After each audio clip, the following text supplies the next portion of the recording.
ଅଧ୍ୟାୟ 3, 4, 5 ଶୁଳ୍କଃ ମକ୍ଳେବ ଗଚ୍ଛକନ୍ତ ନୈତଦ୍ୱପଦଦ୍ୟତେ କ୍ଷୁଦ୍ର ହୃଦୟ ଦଲ୍ୟବ୍ୟ ଅତ୍ୟକ୍ତଃ ପରନ୍ତପ।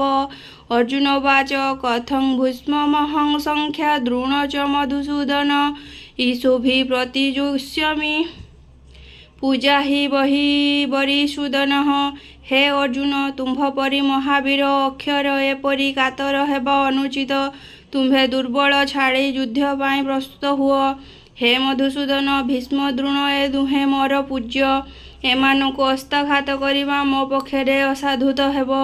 ହେ ଶତ୍ରୁଜୟ ପାର୍ଥ ବୀର, ନ ହୁଅ ଏଥର କାତର। ତୁମ୍ଭର ପରି ବୀରଠାରେ ନ ଶୁଭେ ଏହା କେତେବେଳେ। ଦୁର୍ବଳତା ନିକୁଷ୍ଟ ଚିତ୍ତ ହୃତରୁ କର ଦୂରୀଭୂତ। ହୃଦ ଛାଡ଼ି ନ ଏହି ଭାର ସମୟ ସଜ ହୁଅ ଯିବ। ଅର୍ଜୁନ ଉବାଚ ପୂଜ୍ୟମ ଭୀଷ୍ମ ଦ୍ରୋଣ ଦୁଇ କେମନ୍ତ ମୁହଁ ଯୁଷିବହିଁ। ତାଙ୍କ ଶରକୁ ପ୍ରତିଶର କିପରି କରିବି ପ୍ରହାର। ତାଙ୍କ ଶରୀର ଶସ୍ତ୍ରାଘାତ କିପରି କରିବ ଚ୍ୟୁତ।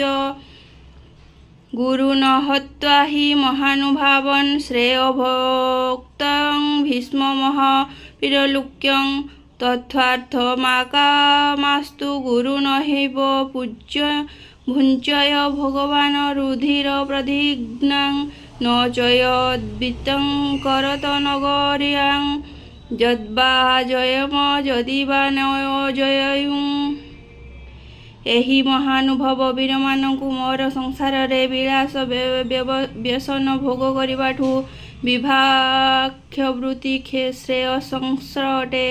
ଆମ୍ଭେ କୌରବମାନଙ୍କୁ ଜାଣିଲେ ବା କୌରବମାନେ ଆମକୁ ଜିଣିଲେ ଏଥିରେ ସମ୍ମାନ ଅଛି ମୁଁ ଜାଣିପାରୁନାହିଁ। କାରଣ ମହାନୁଭବ ଗୁରୁଜନେ ନାସିକି ସୁଖ ହେବ ମନେ। ଭିକ୍ଷା ମାଗିଣ ଶ୍ରେୟ ମୋର, ମୋ ପକ୍ଷେ ଶ୍ରେଷ୍ଠ ଏ ସଂସାର।